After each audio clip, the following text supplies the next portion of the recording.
For 38 months, Isaiah Gaines had been invisible inside TechFlow Solutions.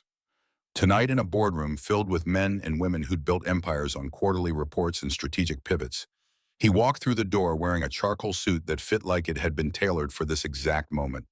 In his hand, a single USB drive. On his face, the calm of a man who'd stopped running from the truth. Marcus Haviland shot to his feet, knocking his leather portfolio to the floor. Papers scattered across Italian marble, but no one looked down. Every eye locked on the black man crossing toward the conference table, the one whose name barely registered in the company directory beyond a payroll entry and a security badge coded for basement access. Marcus's voice came out strangled, higher than the smooth baritone he used to command budget meetings and executive retreats. How did maintenance get past security? Isaiah stopped 3 feet from the table's edge. The USB drive caught the recessed lighting chrome flashing like a blade. His voice carried no anger. No triumph, just the weight of mathematics that couldn't be argued with. I'm not maintenance anymore, Marcus. I'm the engineer you tried to erase. Edward Langford leaned forward in the chairman's seat, silver reading glasses perched on a nose that had witnessed 3 decades of corporate warfare. The leather creaked beneath his shift. Explain yourself now! Isaiah pressed a button on the console. The wall screen behind him flickered to life.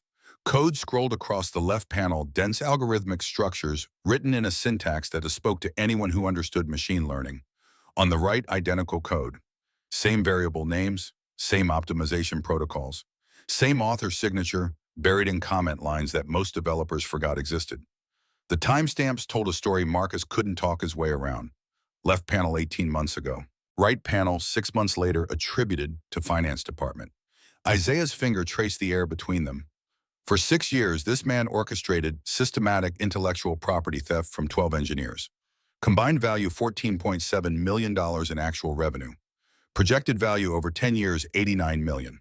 I have documentation of every transaction, every altered file, every payment Marcus Haviland received from Logicorp through a Delaware shell company called Haviland Consulting. Victoria Ashford sat 3 chairs down from Edward, her posture perfect despite the blood draining from her face. She'd built her reputation on seeing patterns others missed, on understanding systems before they broke. Yet the man she'd walked past in hallways for nearly 3 years held evidence of a conspiracy operating beneath her leadership like rot beneath polished floorboards. Marcus's hand slammed the table. This is fabricated. Brooks is a disgruntled employee retaliating for... The correction came quiet, precise. Gaines, my name is Isaiah Gaines. You've known it for 38 months, Marcus. You interviewed me. You reviewed my graduate transcripts. You offered me a position that would have changed my daughter's life. Then you systematically stole every innovation I created while paying me $46,000 to fix air conditioning units. Board members exchanged glances. Otis Crane, Marcus's strongest ally, shifted in his seat like a man realizing the exit doors had locked behind him. Isaiah plugged the USB into the console. A spreadsheet materialized on screen, clinical in its brutality. 12 names running down the left column. Dollar amounts stretching across rows that quantified human genius reduced to profit margins.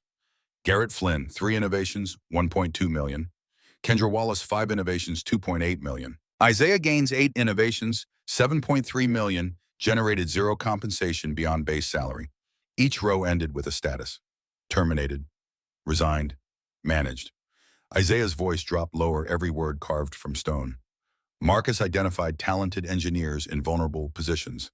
Widowers, single parents, people desperate enough to accept positions below their qualifications because they needed health insurance immediately. He exploited that desperation, stole their work, and sold it to competitors while making sure they stayed invisible enough that no one would believe them if they spoke up. Victoria found her voice, though it came out smaller than she'd heard it in years. The Brooks Protocol, the optimization system that saved us 40% on logistics costs. That's yours. The pause stretched long enough that Victoria felt it physically, a tightening in her chest that had nothing to do with business metrics and everything to do with the man standing 10 feet away, who she'd summoned to her office exactly once to punish him for existing in a space she'd decided belonged to someone else. It's mine. Version 8 is still running on your production servers right now. I wrote versions 1 through 7 while working night shifts testing them on simulated datasets I built from public domain shipping records. Marcus found them in my personal directory 6 months after I started. He didn't ask permission. He didn't offer compensation. He copied every file, renamed the author attribution, and deployed them under finance department credentials. Edward removed his glasses, polishing them with methodical precision that suggested a man buying time to process information that would reshape the next 5 years of litigation and board restructuring.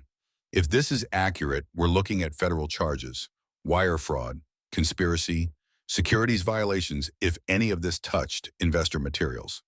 Marcus lunged for the door. Two security guards materialized in the frame before his hand reached the handle men who'd received very specific instructions from Edward Langford 30 minutes before this meeting convened.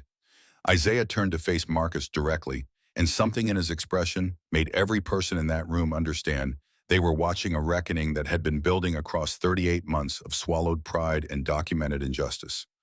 I stayed silent because my daughter needs her asthma medication and it costs $640 a month even with insurance. I stayed silent because men like me don't get believed when we go up against men like you.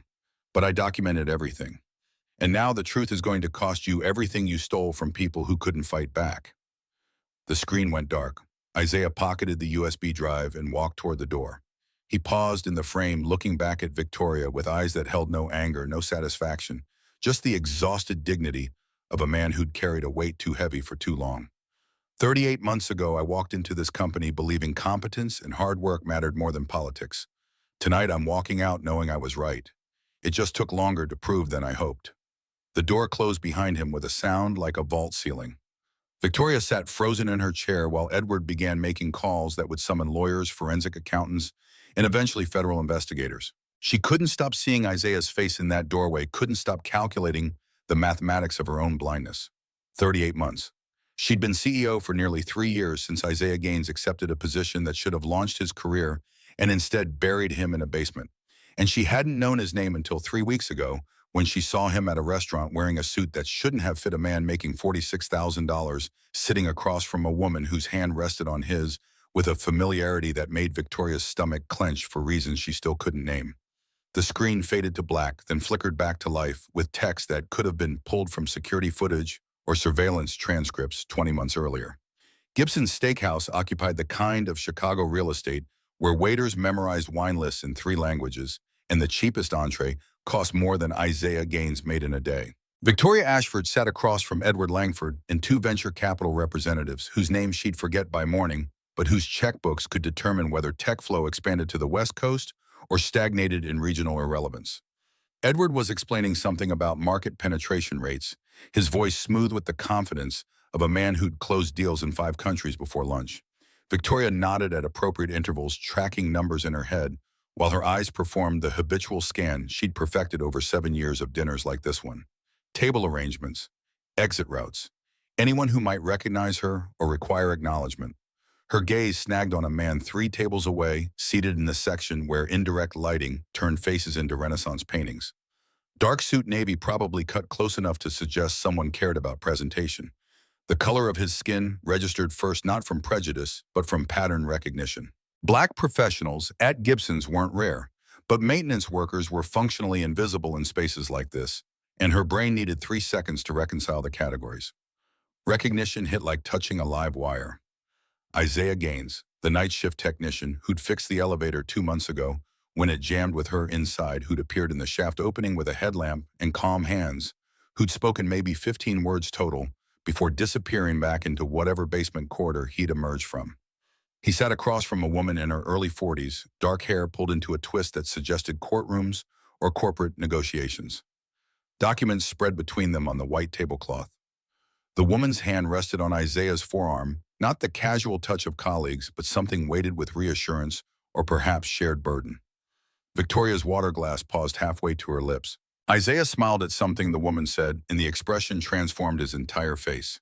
Not the careful neutrality she glimpsed in that elevator shaft, but genuine warmth that crinkled the corners of his eyes and showed teeth that caught the candlelight. She'd never seen him smile. Not once in the 18 months since he'd started working at TechFlow, though. Victoria couldn't actually pinpoint when that had been with any precision.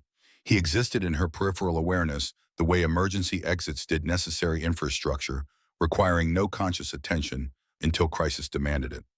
Edward's voice penetrated her distraction. Victoria, your thoughts on the timeline. She forced her attention back to the table to men discussing millions, while her mind churned with a question that had no business mattering.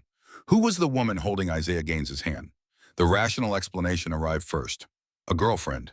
A wife perhaps, though she'd processed his HR file once and remembered the word single attached to his marital status along with dependent, next to a daughter's name she couldn't recall.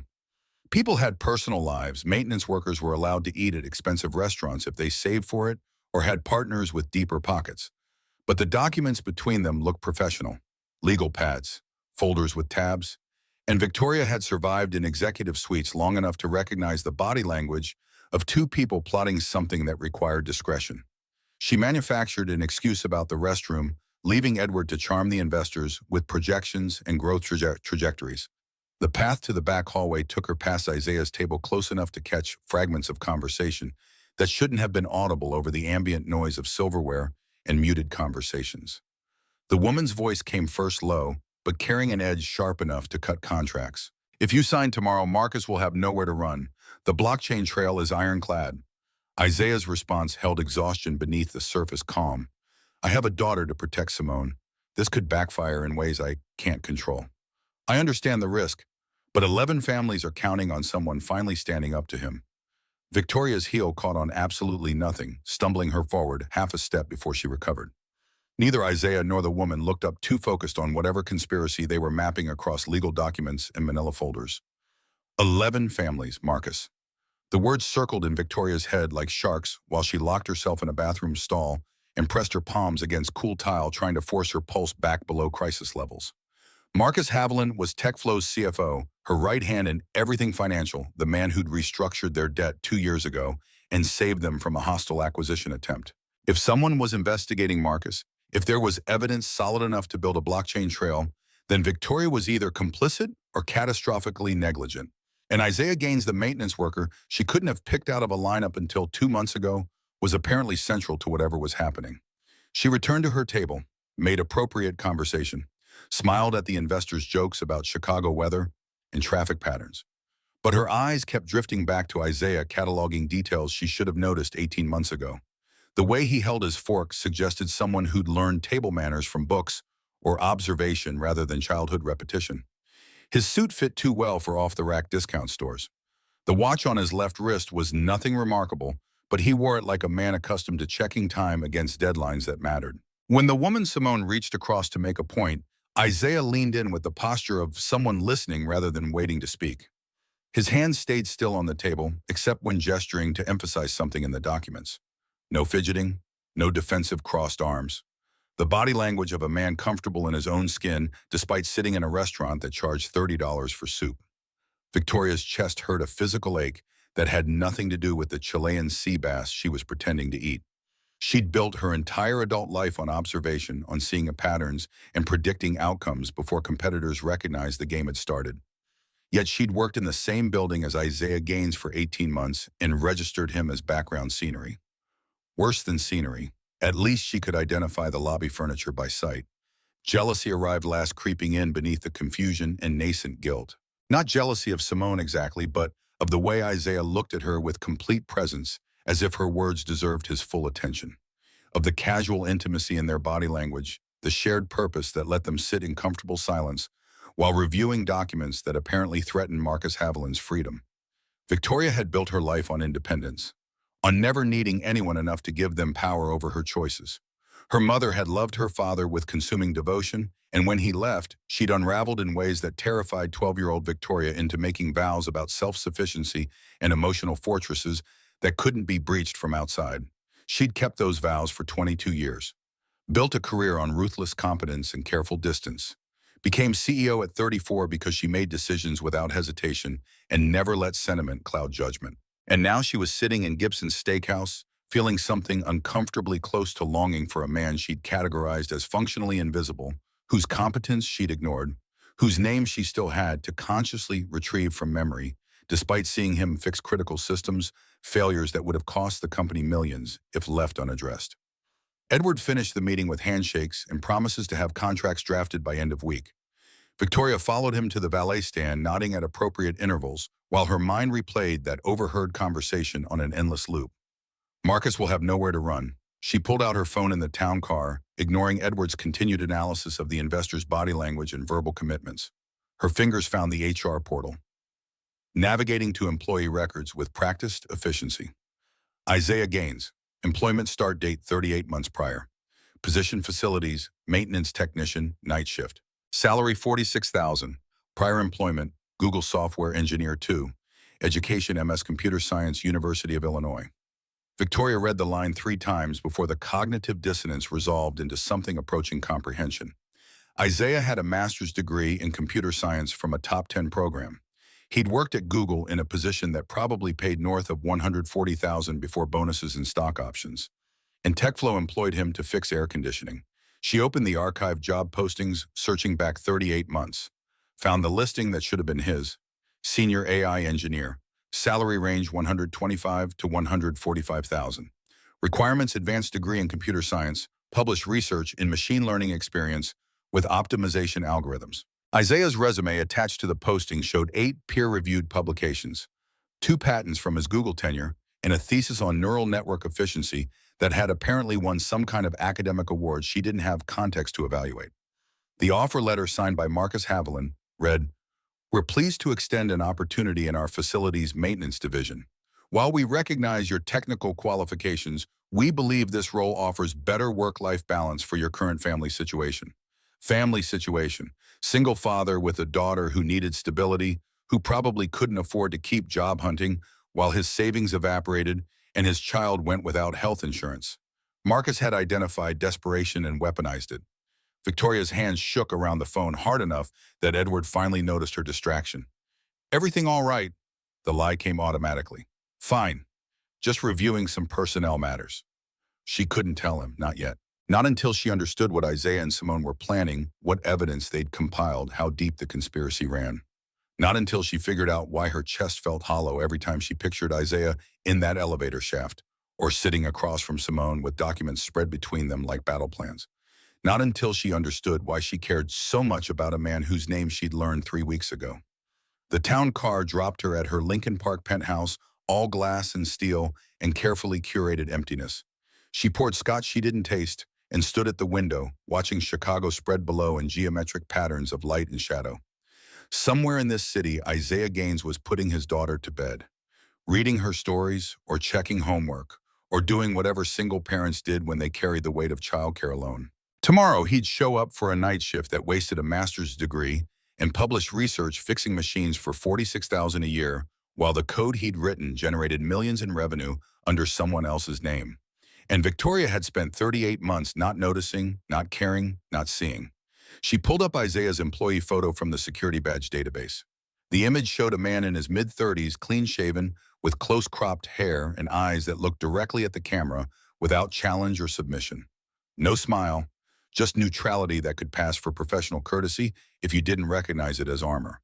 She'd walked past that face hundreds of times, seen him in hallways during the rare occasions she stayed late enough that night shift overlapped with executive hours. He probably held doors for her, stood aside in elevators, made himself small and unobtrusive the way those deemed unremarkable learned to do. The way black men in white spaces learned to do. Victoria drained the scotch and poured another, the burn in her throat doing nothing to settle the nausea building in her stomach. She'd believed herself above the casual racism that infected corporate culture like black mold behind drywall. She hired on merit, evaluated performance with objective metrics, treated everyone with professional courtesy regardless of background or demographic categories. But she'd also trusted Marcus Haviland to handle hiring and personnel decisions in divisions she didn't personally oversee. She'd assumed the organizational chart reflected actual competence rather than deliberate suppression. She'd built her empire on the invisible labor of people she'd never bothered to see. And now one of those invisible people was about to destroy her CFO, possibly her company, maybe her reputation. Unless Victoria could get ahead of it. Unless she could understand what Isaiah knew and whether the evidence would destroy everyone in blast radius or just the guilty. Her phone buzzed with a message from Vanessa Sterling, VP of Communications, and the closest thing Victoria had to a confidant in the executive suite. "Heard you saw IT maintenance guy at Gibson's. Marcus says he's been concerning lately.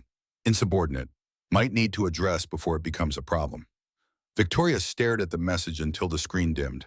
Marcus was already moving to neutralize Isaiah, which meant he knew about the investigation, knew about the evidence, and was trying to discredit the witness before testimony could land. She could respond to Vanessa, could start the machinery of corporate defense that would bury Isaiah in paperwork and procedural challenges until he ran out of money for lawyers or patience for fighting. Or she could do something she'd never done in 7 years of ruthless corporate advancement: trust that the person bringing evidence deserved to be heard instead of silenced. Her fingers hovered over the keyboard.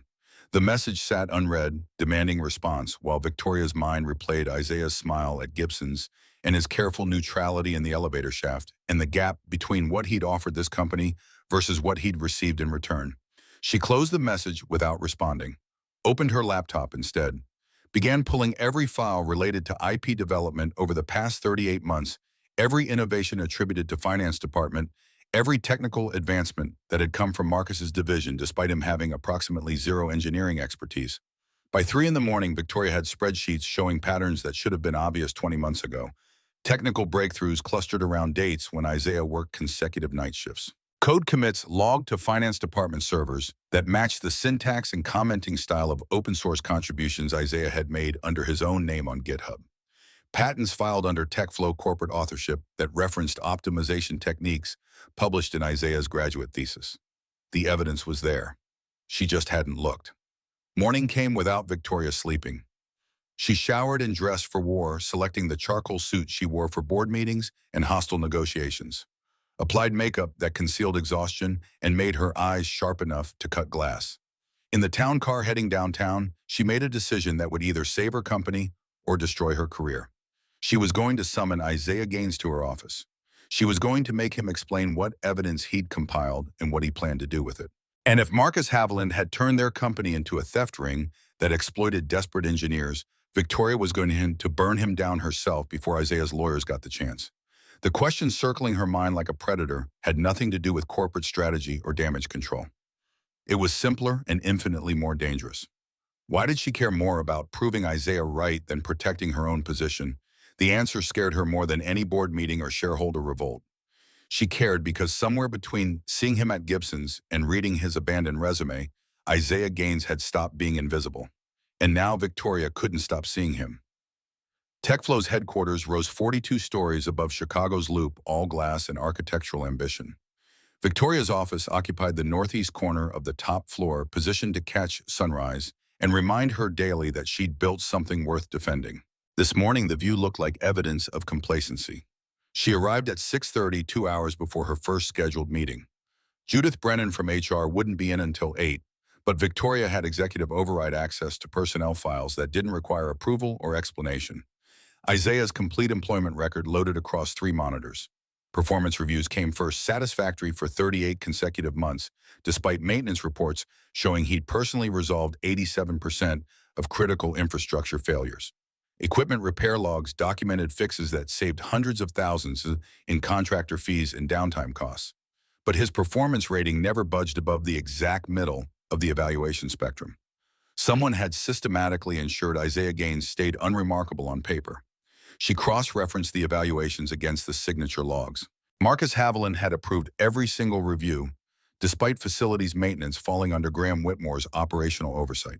Marcus had no direct authority over Isaiah's position, yet his name appeared on documents that kept Isaiah's salary frozen and his visibility non-existent. Victoria pulled up Marcus's calendar for the past 38 months, found recurring meetings labeled talent assessment with no attendees listed and no agenda attached, matched the dates against Isaiah's shift schedules. Every talent assessment meeting occurred within 48 hours of Isaiah logging overtime on critical system repairs. Marcus had been monitoring him, tracking his competence like a predator watching prey. Her desk phone rang at 7:15. Vanessa Sterling's name flashed on the caller ID earlier than her usual arrival time, but not unprecedented for someone who treated VP Communications as a calling rather than a job. Victoria let it ring 4 times before answering, using the delay to smooth her voice into something approximating normalcy. Vanessa launched without preamble. Marcus called me at 6 this morning, says we have a developing situation with Isaiah Gaines in facilities. Wants me to draft a termination recommendation for disruptive behavior and potential security concerns. The words landed like physical blows, each one calculated to build a narrative that would make Isaiah's firing look justified, even necessary. Victoria's hand tightened on the phone. What specific behaviors? Unauthorized access to executive meetings, Insubordinate communications. Marcus claims Isaiah has been asking inappropriate questions about finance department operations and making other staff uncomfortable with accusations about IP attribution. Every word was poison wrapped in corporate courtesy. Victoria had heard Vanessa construct similar narratives before turning complicated situations into clean stories that protected leadership and sacrificed whoever stood lowest on the organizational hierarchy. She'd never questioned it before, never wondered whose truth got sacrificed for the sake of institutional stability. Her voice came out colder than she intended. Don't draft anything. I'll handle Isaiah Gaines personally. Silence stretched across the line long enough that Victoria heard Vanessa shift in her chair, probably frowning at the phone like it had malfunctioned. Victoria, with respect, this falls under communications oversight. If there's a potential HR situation, the interruption came sharp. I said I'll handle it. Thank you, Vanessa. She ended the call before Vanessa could object, before the tremor in her hands could translate into vocal uncertainty. Marcus was moving faster than she'd anticipated, building his defense before Isaiah could strike, which meant whatever evidence existed was substantial enough to require preemptive discrediting. Victoria pulled up the security access logs, searching for Isaiah's badge swipes over the past month. Found exactly what she expected: basement levels, equipment rooms, maintenance corridors. No executive floors, no unauthorized access to anywhere that would justify Marcus's claims, which meant Marcus was fabricating the security concerns entirely. She drafted an email to Judith Brennan with a subject line that would raise questions she wasn't ready to answer: request immediate review of Isaiah Gaines' personnel file and all performance evaluations signed by Marcus Haviland. Her finger hovered over send for 30 seconds before she deleted the draft entirely. Too many questions, too much exposure before she understood the full scope. Instead, she opened her calendar and blocked 2 hours starting at 4 p.m., labeling it simply Personnel Review. Then she pulled up the internal directory and located Isaiah's extension, a number she'd never had reason to dial in 38 months of his employment. The phone rang 6 times before transferring to a generic voicemail that offered no personal greeting, just the automated voice reciting his extension number back to her. She tried again at 2 p.m., knowing his shift didn't start until 11, but hoping he might check messages. Same result. By 3:30, Victoria's office felt like a cage. She'd burned through 3 meetings on autopilot, approving budgets and strategic plans, while her mind circled the same question: how to contact Isaiah without alerting Marcus that she was investigating. The answer arrived in the form of her own administrative access. She pulled his emergency contact information, found a cell phone number with a Chicago area code. Her personal phone felt heavy in her hand. This crossed lines that existed for good reasons. CEOs didn't call maintenance workers on their personal numbers, didn't reach out outside official channels, didn't let professional boundaries blur into territory where motivations became unclear. But Victoria had spent her whole life following rules that protected power structures and perpetuated silence. She'd built her success on playing the game better than anyone else, on knowing which lines to toe and which to cross. Maybe it was time to break something that deserved breaking. She stepped into the private bathroom attached to her office, closing the door like the extra barrier would somehow contain what she was about to do. Dialed Isaiah's cell number with hands that shouldn't have been shaking, but were. 4 rings. 5. She'd almost convinced herself to hang up when the line connected. His voice came through wary professional, in the way of people who've learned to assume phone calls bring bad news. This is Isaiah. Every prepared speech evaporated. Victoria stood in her executive bathroom staring at imported tile and her own reflection, a woman who'd forgotten how to have conversations that weren't transactions. The words came out wrong, too abrupt, stripped of the careful diplomacy she'd practiced. Mr. Gaines, this is Victoria Ashford. I need to speak with you. Tomorrow, 4 p.m., my office. The pause stretched long enough that she heard traffic noise in the background. The ambient sound of Chicago streets, suggesting he wasn't home yet, was probably picking up his daughter from school or running errands that filled the hours between parent and employee. When he spoke, his tone held no surprise, no concern, just the careful neutrality of a man who'd been summoned to executive offices before and knew nothing good came from it. Regarding what matter, Ms. Ashford? She'd planned this answer, rehearsed it during the 90 seconds of ringing. But standing here with his voice in her ear, real and present instead of theoretical, the corporate phrasing felt obscene. I saw you at Gibson's Steakhouse last Friday night. You were with someone discussing matters that appeared to involve TechFlow business. I need to understand what you're planning. The silence that followed carried weight, the kind of quiet that meant he was recalculating assumptions and reassessing threats. His response came measured, each word chosen with precision that suggested he knew this conversation was likely being recorded. I don't believe my personal dinner engagements fall under company oversight, Ms. Ashford. She closed her eyes, seeing him again in that navy suit, smiling at Simone with warmth Victoria had never witnessed directed her way. They do when they involve investigations into executive misconduct. The admission hung between them, irreversible. She'd just revealed that she knew about the investigation, knew enough to identify it as targeting someone in leadership, knew enough to be either threat or ally. Isaiah's voice dropped lower, losing the professional veneer and gaining something harder beneath. With respect, ma'am, if you're calling to threaten me into silence, you should know I've already provided testimony to investigators. Whatever Marcus has told you about me, whatever narrative he's building to discredit me, it won't work. The evidence speaks for itself. The words hit like fists, each one landing in the gap between what she'd intended and how he'd interpreted her. She'd wanted to offer help, to position herself as someone willing to listen, rather than protect the institution at all costs. But of course he'd hear it as intimidation. Of course, a black man working maintenance would assume the CEO calling his personal cell phone meant retaliation rather than support. She'd built that assumption herself through 38 months of invisibility. Her voice came out smaller than she'd intended, stripped of executive authority and left with something uncomfortably close to pleading. I'm not threatening you. I'm trying to understand what Marcus has done, and I'm trying to figure out if I can fix it before more people get hurt. The traffic noise on his end faded, suggesting he'd stepped inside somewhere, found privacy or at least distance from crowds.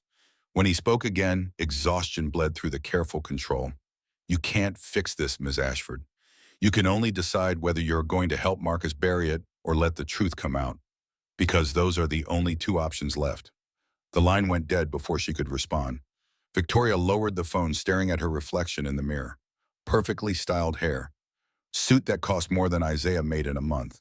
Expression that revealed nothing of the chaos churning beneath professional composure. She looked like every CEO who'd ever sacrificed principles for quarterly earnings and called it strategic thinking. The phone in her hand buzzed with a text message. Unknown number, probably routed through some anonymizing service that investigators used when they wanted communication documented, but not easily traced. Ms. Ashford, this is Simone Calloway. Isaiah mentioned your call. If you genuinely want to understand the situation, meet me tomorrow at 7 a.m. Café Toulouse on West Randolph.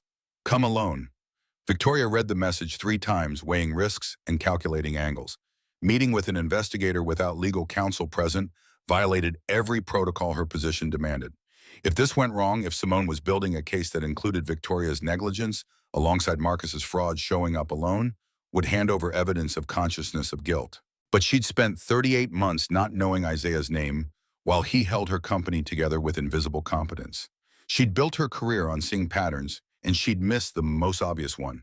The one playing out beneath her leadership while she focused on markets and margins and strategic advantages. Maybe it was time to stop protecting herself and start trying to understand what she'd failed to see. She texted back a single word, agreed. Then she went back to her desk, pulled up security protocols for executive terminations, and started building a case that would justify firing Marcus Haviland before he could fire Isaiah Gaines. The evidence was there. She just had to be willing to use it, and willing to accept that doing the right thing might destroy everything she'd built.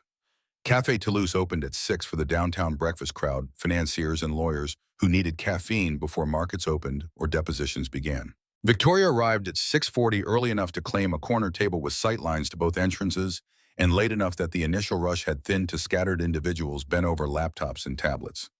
Simone Calloway walked in at 7, exactly carrying a leather messenger bag that looked expensive, in the way good tools did, rather than status symbols.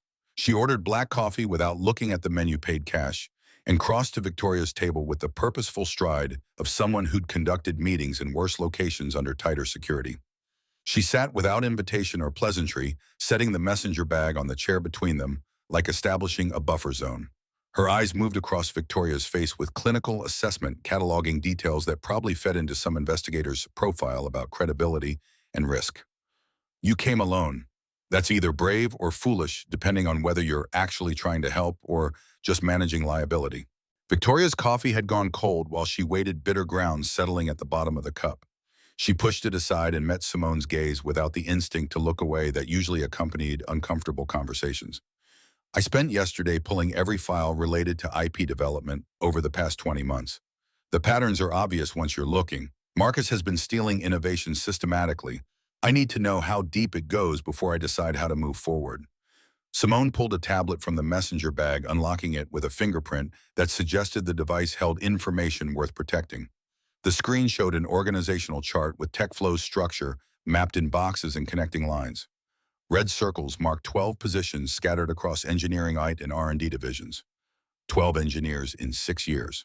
Marcus Haviland identified them through a specific profile: exceptional technical skills, vulnerable personal circumstances, desperate enough to accept positions below their qualifications, single parents, recent widowers, people carrying medical debt or supporting family members who couldn't afford insurance gaps. Each red circle expanded when Simone tapped it, revealing names and timelines that built a narrative more damning than any single theft. Garrett Flynn, hired as junior developer in 2018, despite PhD from MIT, terminated 14 months later after questioning why his machine learning models appeared in finance department presentations. Kendra Wallace, brought in for technical writing position when her resume showed distributed systems architecture experience, resigned after 18 months when she couldn't get promoted, despite innovations that saved $2 million in server costs. Victoria's throat constricted around words that wanted to be excuses but had nowhere to hide from the evidence spreading across the tablet screen. I approve some of these hires. Marcus handles technical recruiting, but I sign off on salary offers and position classifications. You signed documents Marcus prepared. He controlled the information flow, made sure you never saw original applications or interviewed candidates directly. By the time hiring packages reached your desk, the exploitation was already embedded in the structure. The coffee shop noise faded to white static while Victoria processed implications that reached beyond corporate fraud into territory where her own judgment became evidence of systemic failure. She'd built her reputation on identifying talent others missed, yet she'd outsourced that vision to someone weaponizing her trust against people who had no recourse. Simone swiped to financial records traced through shell companies with names designed to sound legitimate while obscuring ownership. Haviland Consulting LLC, registered in Delaware with Marcus as sole proprietor. Apex Holdings, a Cayman Islands entity that existed only on incorporation papers and bank routing numbers. Logicorp payments flowing through cryptocurrency exchanges before converting back to traditional banking systems that left trails forensic accountants could follow. $7.3 million from Isaiah's innovations alone. Marcus sold the Brooks Protocol to Logicorp in 3 separate transactions disguised as consulting fees. Logicorp deployed it under their own branding, gained 18 months of competitive advantage before TechFlow even realized the algorithms existed. Numbers populated the screen with clinical precision, each transaction documented through blockchain verification that couldn't be altered or disputed. $4.7 million in total kickbacks across all 12 engineers. Additional millions in opportunity costs from competitors gaining advantages through purchased innovation. Victoria's hands flattened against the table, pressing into wood grain until her fingertips went white. Why didn't any of them report it? We have whistleblower protections, anonymous hotlines. The look Simone gave her could have flashed frozen water. You have protections on paper. In practice, you have HR reporting directly to Marcus's office performance reviews that Marcus influences regardless of reporting structure, and a culture where loyalty to leadership matters more than accuracy of attribution. Garrett Flynn filed 3 internal complaints before he was terminated. Each one disappeared into HR without investigation. Kendra Wallace tried going to your board, got referred back to Marcus for operational oversight. The tablet screen shifted, showing email exchanges Victoria recognized from her own inbox. Marcus recommending terminations for performance issues. Marcus suggesting engineering reorganizations that move talented people into positions where their innovations could be harvested without visibility. Edward Langford suspected something 8 months ago when quarterly numbers stopped matching technical advancement timelines. He hired me to investigate financial irregularities, expecting to find embezzlement or kickback schemes with vendors. What I found was systematic exploitation that was legal just long enough to establish patterns before crossing into fraud. Simone's finger traced connections on the screen, linking Marcus's shell companies to specific engineers and their stolen work. The first 4 victims, Marcus kept it simple, hired them under false pretenses, took credit for their innovations through normal corporate IP assignment, then terminated them when they complained. No money changed hands externally, just internal theft that looked like business as usual. But starting with victim 5, a woman named Patricia Keene, who developed an encryption protocol now worth $12 million, Marcus realized he could monetize the theft. He started selling innovations to competitors before deploying them internally. Made sure the engineers stayed invisible long enough that by the time TechFlow launched the same innovations months later, it looked like independent development rather than corporate espionage. Victoria's vision narrowed to the tablet screen, seeing her company's structure revealed as scaffolding for systematic abuse. How did Isaiah figure it out? He documented his own work as insurance the way any smart engineer does when something feels wrong. 18 months ago, he recognized his code running in a demonstration at a company all-hands meeting. Finance department got credit. Isaiah started digging through repository logs, found his author's signatures, altered, checked employment contracts of other engineers who'd been fired or resigned under mysterious circumstances, reached out to them quietly. The screen showed legal filings and depositions arranged in chronological order. Patricia Keene died 3 years ago, car accident, but before she died, she'd compiled evidence of Marcus's scheme and given it to a lawyer who didn't know what to do with it. That evidence sat in probate until I found it 6 months ago. Combined with Isaiah's timeline and testimony from 8 surviving victims, we have enough to pursue criminal charges and civil restitution. Victoria pushed back from the table, needing distance from information that kept expanding like poison gas filling a sealed room. She stood at the window watching Chicago morning traffic people walking to jobs where they probably believed competence mattered and systems existed to reward merit rather than punish visibility. Behind her, Simone's voice continued with relentless precision. The question isn't whether Marcus is guilty. The question is whether you're going to help him bury it or help us expose it. If you stay neutral, Marcus will destroy Isaiah's credibility, terminate him for cause, and continue the pattern with engineer number 13. If you actively defend Marcus, you become complicit in federal crimes. If you help us, you might salvage your company, but you'll have to accept that this happened under your leadership. Victoria's reflection in the window showed a woman who looked nothing like the CEO who'd arrived 20 minutes ago, believing she could manage this situation with careful strategy. The woman in the glass had cracks showing fault lines running through assumptions about the systems she'd optimized without examining their foundations. She turned back to Simone, the question emerging before she'd fully formed it consciously. What does Isaiah want? Credit restoration, public acknowledgement of his innovations, compensation for stolen work, protection from retaliation, and for you to fire Marcus Haviland before he destroys someone else. The simplicity hit harder than demands for millions would have. Isaiah didn't want revenge or destruction, just the basic dignity of being seen, and the assurance that his daughter wouldn't watch her father crushed for telling truth. When does this go public? Simone closed the tablet, the screen going dark like a door shutting on choices that had already been made. Board meeting is in 10 days. Edward presents preliminary findings. If you want to control the narrative, you need to move first. If you wait for the board to force action, you look complicit rather than decisive. She stood slinging the messenger bag over her shoulder with the practiced motion of someone always preparing to leave before situations deteriorated. Isaiah doesn't trust you. You've given him 20 months of reasons not to, but he's willing to let you try proving him wrong. Don't waste the chance. Victoria remained at the table long after Simone departed, watching cold coffee develop an oil slick on its surface while her mind tried to process timelines and calculate consequences. She could fire Marcus today, claims she'd just discovered the fraud position herself as decisive leadership responding to criminal behavior. But that story required throwing Marcus to prosecutors while pretending 20 months of warning signs hadn't existed. Required ignoring that she'd signed documents approving hirings designed to exploit desperation. Her phone showed 8:15. Morning meetings would start soon. Executives gathering to discuss quarterly projections while the foundation of their company rotted from fraud she'd authorized through negligence. She opened a text to Edward Langford. Need to discuss Simone's findings before board meeting, today if possible. The response came within 30 seconds. My office, 10 a.m. Come prepared to make hard choices. Edward's office occupied the opposite corner of the executive floor, decorated with the understated wealth of old money that never needed to announce itself. He sat behind a desk reviewing documents Victoria recognized from Simone's tablet. He gestured to the chair across from him without looking up, finishing whatever passage had his attention before removing his glasses and meeting her eyes with the expression of a man who'd presided over corporate disasters before. Simone briefed you on the scope. 12 engineers, 6 years, $14.7 million in stolen IP. Marcus personally profited $4.7 million through shell companies and competitor kickbacks. Edward nodded like she'd confirmed rather than revealed information. Legal says we're looking at wire fraud conspiracy, potentially securities violations. Criminal exposure reaches you through negligent oversight, though probably not enough for charges if you cooperate with investigation. The probably landed like a physical blow. What's your recommendation? Terminate Marcus immediately.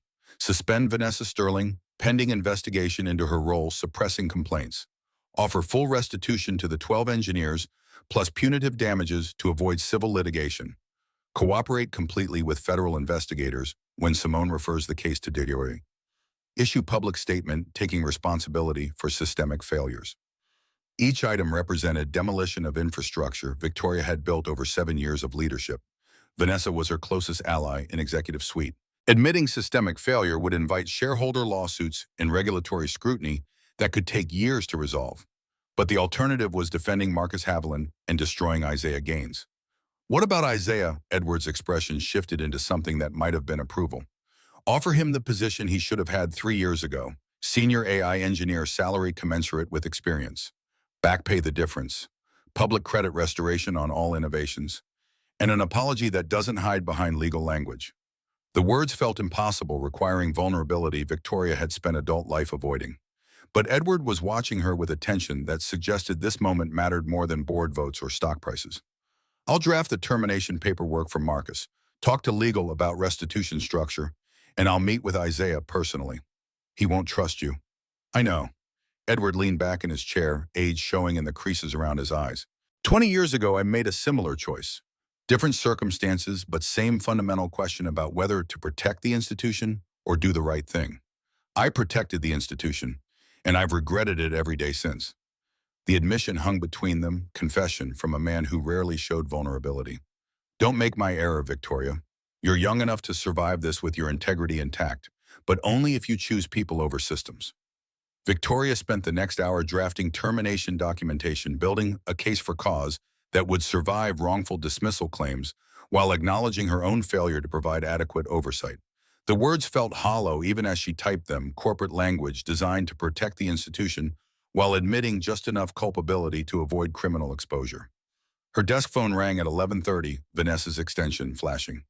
We need to talk. Marcus says you're making decisions about his personnel without consulting communications on optics. The accusation in Vanessa's voice triggered something cold in Victoria's chest. Come to my office, now. Vanessa arrived within 3 minutes, positioning herself in front of Victoria's desk like establishing territory. Marcus is panicking. Says you're conducting some kind of witch hunt based on accusations from a disgruntled maintenance worker. The interruption came sharp enough to cut. Isaiah Gaines hasn't been terminated, and the accusations come from a federal investigator hired by Edward Langford to examine systematic IP theft that you helped conceal. Color drained from Vanessa's face. I didn't conceal anything. I managed internal complaints according to established protocols. You buried 3 separate complaints from Garrett Flynn. You referred Kendra Wallace to Marcus's oversight when she tried going to the board. You drafted performance reviews that kept Isaiah Gaines trapped in maintenance despite contributions that saved this company millions. That's not protocol, Vanessa. That's conspiracy. Silence stretched between them, weighted with years of professional alliance dissolving into evidence that would probably land both of them in depositions. Vanessa's hands clenched and unclenched at her sides. Finally, Vanessa's voice emerged smaller than Victoria had ever heard it. Marcus said we were protecting the company from people trying to leverage their positions for inappropriate compensation. He showed me documentation of inflated credential claims, performance issues. I thought I was doing my job. The defense sounded sincere in the way self-deception often did, but intention didn't erase impact. You're suspended pending investigation. Legal will be in touch about your cooperation level and potential immunity if you testify honestly. Vanessa's face went from pale to ashen. Victoria, please. I have a mortgage, car payments, my mother's nursing home. Isaiah Gaines has a daughter with asthma. He makes $46,000. You make $220,000 plus bonus. Don't ask me for sympathy you wouldn't have extended to him. Vanessa left without further argument, shoulders hunched in defeat. Victoria felt no satisfaction, only awareness that anger had found a target in someone who'd helped build the machine, even if she hadn't designed it. She signed Marcus's termination documents at 4:15, authorizing his immediate removal and revocation of access to company systems. Security would execute the termination at 5 o'clock. But Victoria had one task that couldn't be delegated, one conversation that required her to face consequences directly. Isaiah's personnel file listed a South Side address apartment building in a neighborhood Victoria had never visited. She drove herself, declining the town car that would have announced her arrival like invasion force. The building looked tired, brick facades showing water damage and windows that probably leaked heat in winter. Victoria climbed 3 flights of stairs, finding apartment 3C at the end of a hallway where children's voices echoed from behind closed doors. She knocked, hand trembling from adrenaline or fear, or the unfamiliar sensation of approaching someone as supplicant rather than authority. Footsteps approached from inside, hesitating at the peephole before locks disengaged. Isaiah opened the door 6 inches, creating barrier with his body. He wore jeans and a worn Northwestern t-shirt, barefoot, looking like a father interrupted during evening routine. Exhaustion around his eyes suggested he'd spent the day anticipating this confrontation. "Ms. Ashford, this is unexpected." The formality in his voice hurt worse than anger would have. Victoria's prepared speech evaporated. "I met with Simone Calloway this morning. She showed me the evidence. I'm terminating Marcus today and offering full restitution to all 12 engineers. I came to tell you personally and to ask what you need from me to make this right." A voice from inside the apartment, high and young, cut through before Isaiah could respond. "Daddy, who is it?" Isaiah's expression shifted, protective instinct overriding whatever calculation he'd been making. "Give me a minute, Brielle." He stepped into the hallway, pulling the door mostly closed, creating privacy that protected his daughter from witnessing whatever came next. They stood in the cramped space with stained carpet and flickering fluorescent lighting. Isaiah's voice came out flat, drained of emotion. "What I need is for my daughter to stop asking why her father cleans toilets when he went to college. What I need is for her classmates to stop telling her that maintenance isn't a real job. What I need is 3 years of my life back." Each word landed with precision, spoken with quiet intensity that carried more weight than volume. Victoria absorbed them, accepting the indictment because defending herself would require lies that dishonored the truth of his experience. "I can't give you those years back, but I can restore attribution on every innovation. Put your name on patents where it belongs. Offer you the senior AI engineer position you should have had from the start with back pay for the difference. And fire Marcus Haviland in a way that makes clear his behavior was criminal." Isaiah's jaw worked, muscles tensing beneath skin. "Why now? You've had 3 years to notice. What changed?" The question deserved honesty, even if honesty made her look worse. "I saw you at Gibson's Steakhouse with Simone. I was jealous before I even knew who she was. That jealousy made me pay attention in ways I should have been paying attention all along. And when I started looking, I couldn't believe what I'd missed." Something flickered across Isaiah's face, surprise or calculation. "You were jealous of what?" Victoria's throat constricted around words that felt dangerous to speak aloud. "Of the way you smiled at her, the way you looked comfortable in that space, of the fact that she clearly knew you in ways I'd never bothered to." The admission hung between them, more confession than she'd intended, revealing dimensions of her failure that extended beyond negligent oversight. Isaiah's expression softened fractionally. "I don't know if I can trust you. You've given me 3 years of reasons not to. But Simone says you're willing to testify against Marcus. Is that true?" "It's true. I'm meeting with Edward in legal tomorrow to finalize termination and plan for criminal referral to Dodgy. Marcus will be gone by end of business today, and I'll make sure everyone knows why." Footsteps approached from inside the apartment. The door opened wider, and a girl appeared, 7 years old, with brown skin and eyes that held her father's wariness combined with curiosity that hadn't been beaten down yet. She looked at Victoria with the direct assessment children use before learning to soften their stares. "Are you the lady who made Daddy sad?" The question, delivered without malice, just honest inquiry, hit Victoria harder than any legal deposition could have. Isaiah reached for his daughter's shoulder. "Brielle, go back inside, please." The girl ignored him, attention fixed on Victoria. "He came home 3 weeks ago and he was crying. He doesn't cry a lot, so I know it was bad. Was that you?" Victoria's knees felt weak. She knelt on stained carpet, bringing herself to eye level with Brielle despite the gesture's obvious symbolism. "Yes, that was me. I made choices that hurt your father, and I'm sorry. I'm trying to fix it now, but I know sorry doesn't erase what happened." Brielle studied her with seriousness, then looked up at Isaiah with expression that sought permission. He nodded once, subtle communication that passed between them. The girl turned back to Victoria, small chin lifting. My teacher says, when you hurt someone, you have to do better next time, not just say sorry. Are you going to do better? The question demanded answer that couldn't be deflected. Victoria met those serious brown eyes and made a promise that would require restructuring how she approached leadership. Yes, I'm going to do better. Your father deserves to be treated with respect and compensated fairly and recognized for his work. And I'm going to make sure that happens. Brielle nodded acceptance without complete trust, then disappeared back into the apartment. Isaiah watched her go, then focused back on Victoria. She's the reason I spent 18 months compiling the timeline Simone showed you. Because she needs to see that speaking up matters even when it's dangerous, that integrity isn't just something we talk about, but something we practice even when it costs us. The weight in his voice suggested he'd paid prices Victoria was only beginning to understand. The board meeting is in 10 days. Simone will present her findings. I need you to testify about what Marcus did, how he exploited your situation, what innovations he stole, and their revenue impact. Your testimony will determine whether we can pursue criminal charges or just settle civilly. Isaiah crossed his arms. And if I testify what happens to me, Marcus has friends on the board. Vanessa spent 3 years making sure complaints disappeared.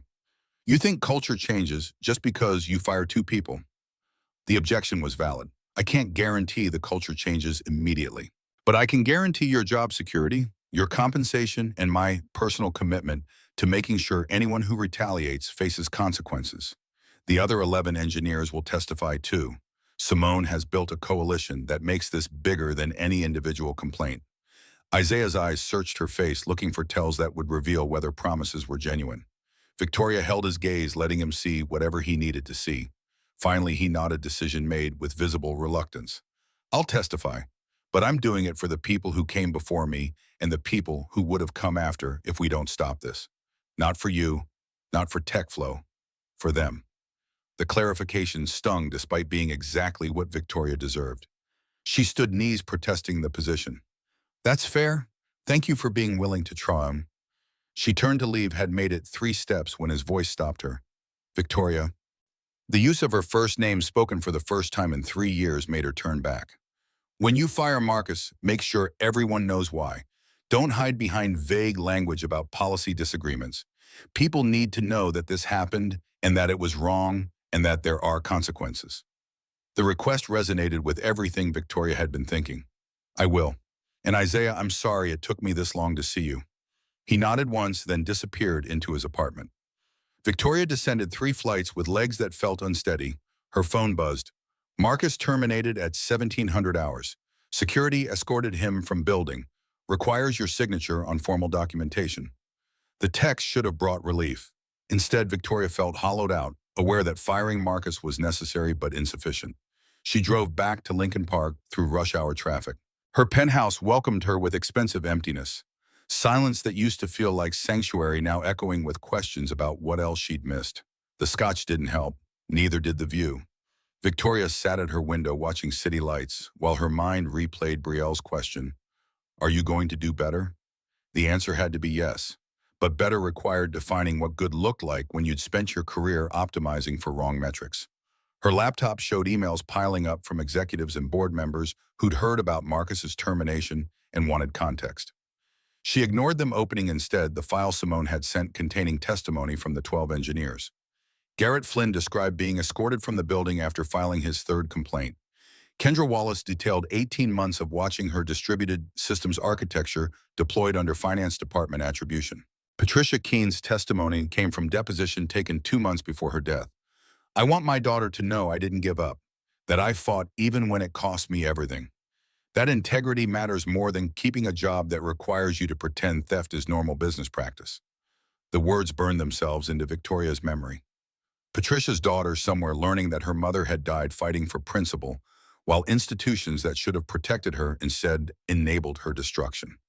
Brielle's face superimposed itself over Victoria's imagination of Patricia's daughter, both children learning lessons about whether truth mattered and whether speaking up against power was worth the cost. She pulled up Isaiah's technical publications, reading abstracts that demonstrated thinking sophisticated enough to reshape entire industries. neural network optimization protocols, distributed processing architectures, machine learning algorithms that learn from sparse datasets with efficiency that shouldn't have been possible.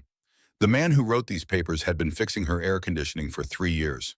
Her phone showed 11:30. She pulled up Edward's number anyway. He answered on the third ring. "Victoria, I assume you're calling about Marcus?" "I went to Isaiah's apartment, met his daughter. She asked if I was going to do better." Silence stretched across the line. "What did you tell her?" "That I would, but I don't know if I can. Edward, I've spent 3 years not seeing someone who was right in front of me. How do I fix that?" Edward's exhale carried decades of weight. "You start by accepting that systems reflect the values of people who design them. Marcus built exploitation into hiring processes because he valued extraction over development. You enabled it by valuing efficiency over attention. Better systems require better values. The board meeting is in 10 days. What happens if they don't support full restitution?" Edward's pause suggested he'd already run those calculations. "Then you make them choose between their reputation and their convenience. Make it clear that settling quietly means you resign and take the story public." The suggestion carried risks that could destroy everything Victoria had built, but the alternative was living with Brielle's question unanswered. "I'll draft a statement, something that makes accountability clear and commits to specific remediation." "Victoria," Edward's voice shifted into something softer, "you're going to lose friends over this. Be prepared for that isolation." The warning resonated with fears Victoria had been suppressing, but she thought of Isaiah reading bedtime stories to Brielle in an apartment that cost $850 monthly, while his innovations generated millions. "I know, but I'd rather be isolated and honest than connected and complicit." She ended the call and returned to the window watching Chicago sleep. Tomorrow she'd meet with legal to draft statements that didn't hide behind careful language. She'd call the other 11 engineers and offer apologies that wouldn't erase their suffering, but might begin process of acknowledgement. She'd figure out how to be the person Brielle's question demanded she become. But tonight, Victoria sat with the weight of her failure, letting it press down without trying to minimize or explain away, accepting that change began with sitting in discomfort of recognition rather than fleeing toward comfort of denial. Somewhere in that sprawl, Isaiah was probably checking on his daughter's breathing, making sure her inhaler was within reach, carrying the weight of single parenthood and whistleblower courage with quiet dignity. And Victoria had work to do to earn the right to stand beside him when consequences descended. TechFlow's logistics system began failing on a Tuesday morning, 3 days after Marcus Haviland's termination, and 7 days before the board was scheduled to hear Simone's complete findings.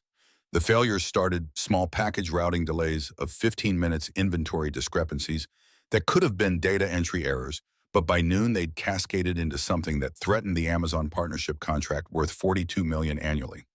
Graham Whitmore appeared in the Victoria's office at 1:15, tablet in hand, showing system diagnostics that made no sense to anyone without engineering background. His face carried the pallor of someone watching infrastructure collapse in real time. "It can't isolate the problem. The logistics optimization protocol is throwing errors that shouldn't be possible given the code architecture. Either we have a sophisticated attack or something in the underlying system was corrupted when we terminated Marcus's access." Victoria's mind went immediately to sabotage the possibility that Marcus had installed time-delayed malware that would detonate after his removal. But Graham was already shaking his head before she could voice the theory. "We scrubbed his access completely. Every login credential revoked, every backdoor closed. This isn't external attack. Something internal to the system itself is breaking down, like removing a component nobody realized was load-bearing." The tablet showed error logs cascading faster than human reading, could track thousands of failed transactions per minute, building toward complete system shutdown. Victoria pulled up customer service reports already flooding in with complaints about delayed shipments and missing orders. "How long until we lose the Amazon contract?" Graham's jaw tightened. "They have a service level agreement clause that triggers cancellation if we miss delivery windows by more than 8 hours. We're at 6 hours 40 minutes right now. And the failure rate is accelerating." Victoria's phone showed 23 missed calls, a mixture of board members and executive team wanting explanations she didn't have. She ignored them all, mind racing through options that narrowed to a single impossible necessity. "Get Isaiah Gaines on the phone, now."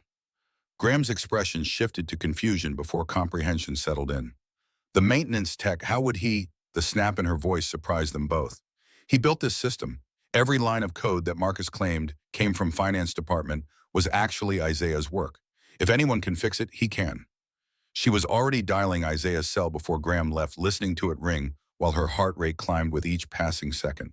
The call went to voicemail. She tried again immediately, then a third time with hands that trembled. The fourth call connected Isaiah's voice coming through with background noise that suggested he was somewhere public. Ms. Ashford, I'm assuming this isn't a social call. No preliminaries, no warmth. Just acknowledgement that their relationship existed purely in transactional space. Victoria deserved that distance, but didn't have time to acknowledge it properly.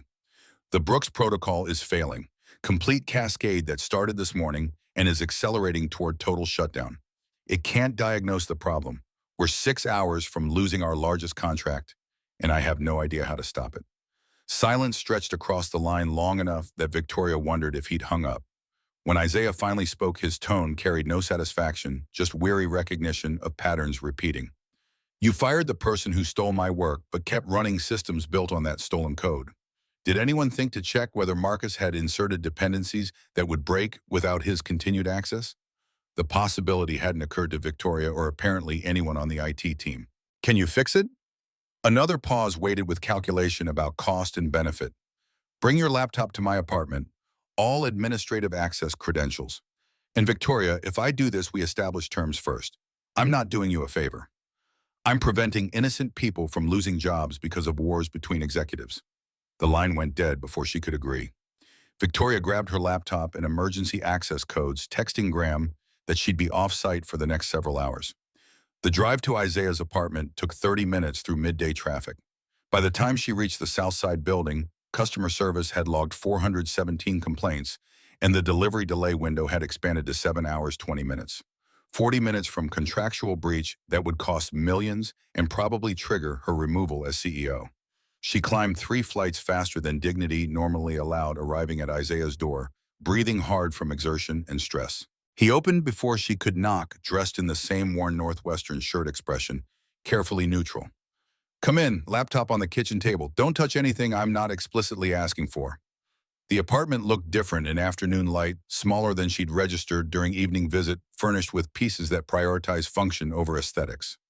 Brielle sat cross-legged on the couch doing homework, her glance toward Victoria brief and assessing before returning to math problems that looked too advanced for second grade. Isaiah had already set up his workstation, 3 monitors arranged on a folding table, code editors and terminal windows open to systems Victoria recognized from TechFlow's back-end infrastructure. He'd gained access somehow without official credentials, which raised questions about security she'd address later, if there was a later. He gestured to the chair beside him without looking away from screens. Administrative access codes. Read them out loud. She recited 16-character alphanumeric strings from memory, watching Isaiah's fingers move across the keyboard with speed that suggested muscle memory from years of practice. Windows populated with system information that shouldn't have been accessible from external network. Marcus inserted a logic bomb, buried it 3 layers deep in the optimization protocol set to trigger 72 hours after his credentials were revoked. Every transaction processed through the system increments a counter, and when that counter hits predetermined threshold, the bomb activates and starts corrupting routing algorithms. The explanation came clinical technical detail delivered without judgment. Isaiah's attention stayed fixed on code scrolling past faster than Victoria could read. Can you defuse it? His hands paused mid-keystroke. I can, but not remotely. The bomb checks for external access attempts and accelerates corruption if it detects them. I need to be on-site, physically connected to the server infrastructure with full root access to the production environment. The requirement meant bringing Isaiah into TechFlow headquarters during business hours, walking him through executive floors, and into server rooms that required clearance he no longer officially held. It meant making his competence visible in ways that would raise questions about why he'd been relegated to maintenance in the first place. Victoria's throat constricted. How long will you need? 4 hours minimum, probably 6. And I need someone with executive authority to override any interference from IT when they inevitably try to stop me. She pulled out her phone, texting Graham with instructions that probably violated 6 protocols. You'll have whatever you need. Can you come now? Isaiah glanced at Brielle.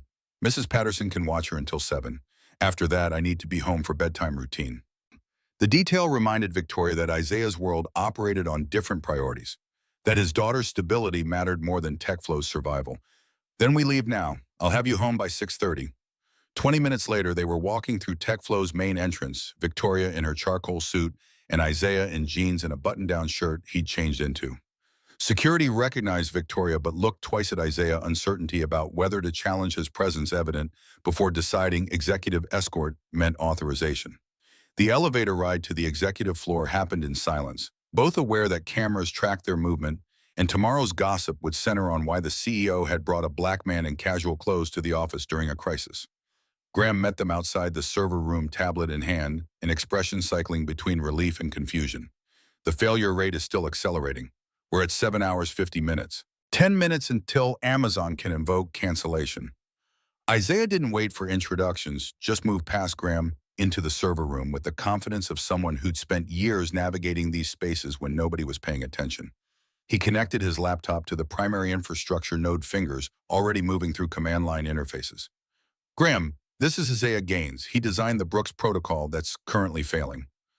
Isaiah Graham Whitmore, our COO. Graham's expression shifted toward comprehension. You built this.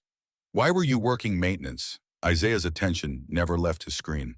Ask Marcus Haviland, or better yet, ask Victoria why she didn't notice for 3 years that her CFO was running an IP theft operation. The rebuke made Graham's gaze swing toward Victoria, questions forming that she couldn't address while system failure countdown ticked toward irreversible breach. There, subroutine inserted into the transaction validator. It's checking timestamps against Marcus's termination date, incrementing corruption percentage with each transaction processed. Currently at 47% system integrity. When it hits 40%, the failures cascade completely, and even restoration from backup won't work. His fingers move faster, navigating through file structures with the fluency of someone who'd built them from foundation upward. Victoria watched him work, awareness growing that she was witnessing competence operating at level that should have made Isaiah famous in engineering circles instead of invisible in basement maintenance. The system clock showed 8 minutes until Amazon's cancellation window closed. Isaiah's jaw tightened while he typed commands that looked like incantations to Victoria's untrained perception. Lines of code appeared on screen, replacements for corrupted modules being written in real time without reference to documentation. Graham, I need you to authorize shutdown of customer-facing systems for 90 seconds. Every transaction that processes while I'm deploying the fix increases risk of permanent corruption. Graham looked at Victoria for confirmation. She nodded once, sharp enough that Graham pulled out his phone and started making calls that would suspend operations at cost of thousands per second. 6 minutes. Isaiah deployed his fix, watching progress bars that seemed to move slower than physics should allow. The server room's climate control hummed in background, maintaining temperature while humans sweated from stress. 4 minutes. The progress bar reached completion. Isaiah's hands flew across keyboard, executing verification protocols. Numbers scrolled past system integrity percentages, climbing from 47 toward ranges that might mean stability or might mean false positives before complete collapse. 2 minutes. It's holding. System integrity at 72% and climbing. Customer-facing systems can resume operations. Graham relayed the authorization while Victoria's knees went weak with relief. They'd saved a contract, preserved operations, prevented disaster that would have cost jobs and probably her position. Isaiah started packing his laptop, movements economical and final. The fix is temporary. The entire optimization protocol needs to be rebuilt from clean source code, which means auditing every module Marcus touched over 3 years. That's a 6-month project minimum. He was already moving toward the door when Victoria found her voice. Wait, we need to discuss compensation, official reinstatement. The look he gave her stopped the words in her throat, expression containing weariness that went beyond single day's crisis. I don't want to discuss anything right now. I did this because 850 employees don't deserve to lose their jobs over executive incompetence. But that doesn't mean I'm ready to come back to a company that spent 3 years treating me like furniture. He left before she could respond, disappearing through corridors he'd navigated invisibly for years. Graham's voice broke the silence. That's the maintenance worker who resigned 3 weeks ago, the one Marcus said had performance issues. Victoria's laugh came out bitter. That's the engineer Marcus deliberately trapped in maintenance so he could steal innovations worth $7.3 million. And yes, I signed the paperwork that made it possible. Simone called at 4:30, voice carrying satisfaction. Nothing builds credibility like visibly saving the company that undervalued you. The board meeting is in 7 days. Every member will attend after today's demonstration of what happens when you lose access to Isaiah's expertise. The strategy was obvious once articulated. But Victoria's mind kept returning to Isaiah's expression when he'd refused discussion of reinstatement, the exhaustion that suggested damage running deeper than salary differentials could address. He doesn't trust me. I don't know how to fix that. Simone's pause suggested she was choosing words carefully. Trust isn't about grand gestures or perfect apologies. It's about consistent demonstration that you see him as a person rather than a resource. Start there and let the rest develop organically. Victoria showed up at Isaiah's apartment at 6:15 the next morning, carrying coffee from a shop near his building and a folder containing documentation he'd need to review before the board meeting. He answered the door in running clothes, sweat-dampened shirt, suggesting he had already been out. Most people text before showing up at someone's home. The rebuke was gentle but firm. She held out the coffee without moving to enter. I'm sorry, I should have called. I'm not good at this. At seeing people as having lives and boundaries beyond what serves my convenience. I'm trying to learn, but I keep making mistakes. Isaiah accepted the coffee, taking a long drink before responding. You're going to keep making mistakes. That's inevitable when you're learning patterns you should have developed decades ago. The question is whether you're willing to accept correction when someone tells you that you've crossed a line. I am, and I'll text before showing up again. Good, because Brielle is still asleep and I don't let strangers into our home when she's vulnerable. The classification stranger made Victoria aware of how little she actually knew about Isaiah beyond professional competence. She knew his wife had died, that he had a daughter with asthma. But she didn't know how Sarah had died or what Brielle liked for breakfast or whether Isaiah had family beyond the two of them. She knew his innovations and their revenue impact. She didn't know him. The folder in her hands contained technical documentation, but Victoria found herself asking a different question. The optimization protocol you built, what were you trying to solve when you designed it? Isaiah's expression shifted, surprise giving way to memory. Efficiency optimization is usually approached through minimizing individual transaction costs.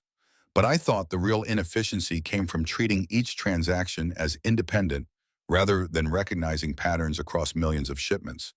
The protocol learns from aggregate behavior and predicts routing needs before individual transactions get placed. The explanation revealed thinking sophisticated enough that Victoria understood why Logicorp had paid millions for stolen access. Why didn't you publish it? Take it to another company. His laugh carried no humor. I tried, submitted papers to 3 conferences, had them rejected because my institutional affiliation listed me as facilities maintenance. Contacted recruiters, got passed over because my current title didn't match my claimed expertise. Marcus made sure I stayed categorized in ways that made external validation possible, while keeping me close enough that he could harvest innovations without competition. The systematic nature of the trap made Victoria's stomach turn. I'm putting your name on every patent application that used your code, amending filings to list you as primary inventor. It won't undo the theft, but it will establish public record of your contribution. Isaiah's hands tightened around the coffee cup before he consciously relaxed the grip. Why now? You could wait until after the board meeting, use patent amendments as evidence without giving me credit until legal proceedings resolve. The question deserved honesty. Because Brielle asked if I was going to do better, and better means acting like your recognition matters independently of whether it serves my strategic interest. The patent amendments should have happened 3 years ago. Doing them now is still 3 years late, but better late than never. Something in Isaiah's expression softened fractionally. I'm tired, Victoria. Tired of fighting, tired of documenting everything in case someone tries to erase me again. I testified for Simone because stopping Marcus matters. I fixed your system yesterday because people's jobs matter. But I don't know if I have energy left to care whether you personally recognize my contribution. The admission landed with force that made Victoria aware of how much she'd been asking without considering cost.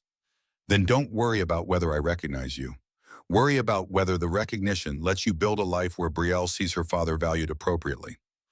Isaiah studied her face, searching for tells. Victoria met his gaze without deflecting. Finally, he nodded once. The board meeting is in 7 days. I'll testify about what Marcus did. But I'm doing it in a public session where journalists can attend and transcript will be matter of record. No closed-door executive sessions where my testimony gets sanitized for institutional protection. The demand ran counter to how boards typically handled internal investigations. But Isaiah was right to refuse privacy that could be weaponized into silence. I'll make sure Edward knows. And Isaiah, thank you. He opened his apartment door, preparing to retreat. But before the door closed completely, his voice emerged one final time. You haven't earned my trust, but you're earning my willingness to see if you might eventually earn it. That's all I can offer right now. The distinction mattered more than gratitude, acknowledgement that transformation took time and Victoria's journey had barely started. The next 6 days unfolded in cascading preparation. Legal teams reviewed Simone's evidence and prepared presentations that would make Marcus's guilt undeniable. The other 11 engineers provided depositions that built mosaic of systematic exploitation. Victoria met with each engineer personally. Garrett Flynn accepted her contrition with weariness of someone who'd stopped expecting justice years ago. Kendra Wallace demanded specific commitments about hiring practices before agreeing not to pursue separate litigation. Patricia Keene's daughter attended the meeting as representative of her mother's estate, 17 years old, with her mother's eyes and fury that made Victoria aware of legacy beyond quarterly earnings. The girl listened to apologies with expression that suggested she'd heard too many empty words from adults who'd failed her mother. My mom died thinking her work didn't matter, that fighting for recognition was wasted effort. If you actually mean to change anything, make sure other daughters don't have to learn that their parents' brilliance got stolen. Victoria abandoned her prepared remarks. I can't bring your mother back or undo the theft that hurt her, but I can make sure her innovations get attributed correctly, that her name appears on patents where it belongs, and that the systems that enabled her exploitation get rebuilt so they can't be weaponized against the next engineer. The girl nodded once, not forgiveness, but acknowledgement that intention might eventually translate into action. By the morning of the board meeting, Victoria had memorized Simone's evidence presentation and rehearsed her own testimony until words lost meaning through repetition. She'd prepared for hostile questions for media coverage that would frame her as either decisive reformer or negligent executive. She'd prepared for everything except the weight of Isaiah's attention when she entered the boardroom and found him already seated, dressed in navy suit that reminded her of Gibson's steakhouse. Edward called the meeting to order at 10 o'clock precisely. This emergency session addresses systematic intellectual property theft and financial fraud perpetrated by former CFO Marcus Haviland over 6 years. Ms. Calloway will present findings. Following her presentation, we'll hear testimony from affected engineers and vote on criminal referral to the Department of Justice. Simone's presentation began with financial evidence blockchain trails showing payments from Logicorp to Marcus's shell companies, patent applications filed by competitors using code identical to TechFlow's internal development dated months before TechFlow's own deployment. Then Simone introduced the human cost photographs of 12 engineers appearing on screen alongside their hiring documents. Original applications requesting senior positions, Marcus's revisions downgrading them to roles that wasted their expertise. Isaiah's photograph appeared larger than the others, his original application for senior AI engineer displayed beside the maintenance technician offer he'd accepted. The juxtaposition made visible what Victoria had missed for 3 years. Simone yielded the floor to Isaiah, who stood with folder containing 3 years of insurance against erasure. His hands were steady on the lectern, voice calm. I'm not here seeking revenge or trying to destroy TechFlow. I'm here because 12 engineers before me experienced the same pattern, and without public accountability, there would have been a 13th. Isaiah's gaze moved across board members. Marcus Haviland built a machine that ran on desperation, identifying talented people in vulnerable circumstances and exploiting them systematically. He succeeded because institutional culture valued results over questions about where those results came from. He opened the folder, pulling out documentation page by page, email timestamps, performance reviews, patent applications, each piece a small fragment of larger mosaic. I want my name restored to the innovations I created. I want compensation for the 3 years of wages I should have received, and I want systems changed so that recognition doesn't depend on whether someone with power decides you deserve to be seen. That's what justice looks like. Anything less is just reputation management. The boardroom sat in silence. Edward was the first to speak. The evidence speaks for itself. I move that we terminate Marcus Haviland for cause, forfeit all severance and deferred compensation, and refer this matter to the Department of Justice for criminal prosecution. Victoria found her voice. I second the motion, and I want to add that we commission independent audit of all hiring and promotion decisions over the past 6 years, implement transparent attribution systems, and establish restitution fund for the 12 engineers affected. The vote passed unanimously. Legal would prepare criminal referral. HR would begin systematic review. Finance would establish restitution fund that would probably cost 8 to 10 million. But the real consequence came after the vote when journalists who'd been allowed to observe began asking questions about CEO oversight and what Victoria had known and when. The answers she gave were honest enough to be painful acknowledgement that she'd failed to provide adequate supervision. The press coverage that evening framed the story as corporate scandal with protagonists who'd fought back. Isaiah's name appeared in headlines, his photograph shown in that Navy suit looking nothing like maintenance worker. The coverage quoted his testimony, elevated his voice in ways that made continued invisibility impossible. Victoria watched the news from her office, seeing her own face appear in segments about executive accountability. Some coverage was sympathetic. Some was harsh, questioning how systematic theft could occur without CEO awareness. All of it felt deserved. But watching the coverage, Victoria understood something that hadn't crystallized until this moment. The public reckoning was necessary sunlight disinfecting wounds that had festered in darkness. Marcus's exposure would prevent future exploitation, at least within TechFlow's walls. Yet accountability measured in headlines and board votes wasn't the same as transformation. Real change didn't happen in conference rooms or press releases. It happened in small moments when nobody was watching, when showing up required effort that served no strategic purpose, when choosing to see someone meant investing attention that wouldn't appear on any performance metric. She'd spent 3 years optimizing systems without examining whether those systems served human flourishing or merely corporate efficiency. She'd built success on not looking too closely at foundations, trusting that results justified methods. The board meeting had addressed Marcus's crimes, but fixing what Marcus exploited, the culture that made engineers invisible, the assumptions that let competence go unrecognized, the hierarchy that valued position over contribution, that work couldn't be accomplished through policy changes alone. It required her to become someone different, someone who showed up not when crisis demanded, but when ordinary moments mattered. Her phone buzzed with a text from Isaiah, first communication he'd initiated rather than responded to. "Thank you for not trying to minimize what happened. The honesty matters." The message was brief, but it represented shift from suspicion toward possibility. She responded, "The honesty should have started 3 years ago. I'm sorry it took crisis to make me see what was always visible." 3 dots appeared indicating Isaiah was typing, then disappeared, then appeared again before his response finally came through. "Brielle wants to know if you're coming to her science fair next week. I told her I'd ask, but that you're probably too busy.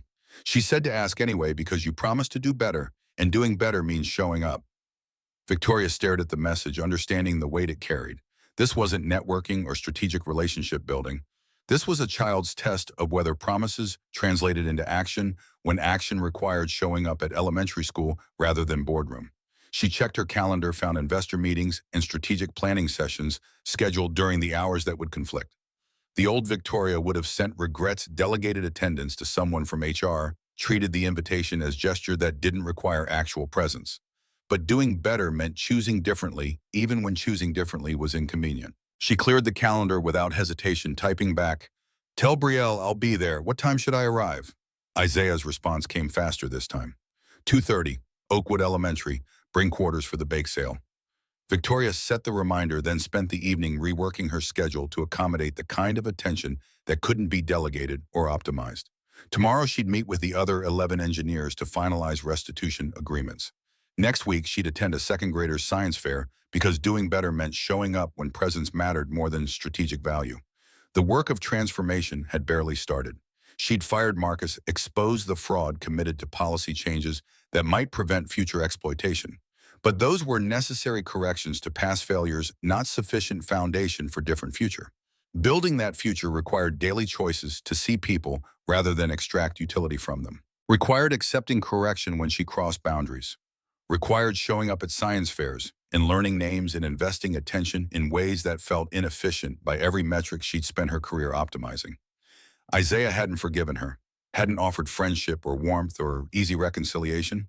He'd offered willingness to see if she might eventually earn trust through sustained demonstration of change. That willingness was more valuable than forgiveness because it demanded she prove herself through action, rather than words, through consistency, rather than grand gestures, through choosing to see when seeing was hard. Victoria stood at her window watching Chicago settle into night, the city continuing its patterns oblivious to small reckonings happening in penthouse apartments and Southside hallways. Somewhere in that sprawl, Isaiah was probably reading Brielle a bedtime story, checking her inhaler, carrying the weight of single parenthood with the same quiet dignity he'd shown in the boardroom. And next week, Victoria would show up at an elementary school science fair with quarters for the bake sale, taking one small step toward becoming someone whose promises about doing better were backed by actions that proved the words meant something. The transformation wouldn't happen overnight. Trust couldn't be purchased through restitution checks or policy reforms. But Victoria was learning that the most important work happened in moments that would never make headlines, in choices to show up when nobody was keeping score, in daily practice of seeing people as fully human rather than resources to be optimized. She'd spent her career climbing toward this view, this elevation that had separated her from ground-level reality. Now she understood that real leadership meant descending from the tower, walking into spaces where her title meant nothing, and her presence was measured by whether she brought quarters for the bake sale.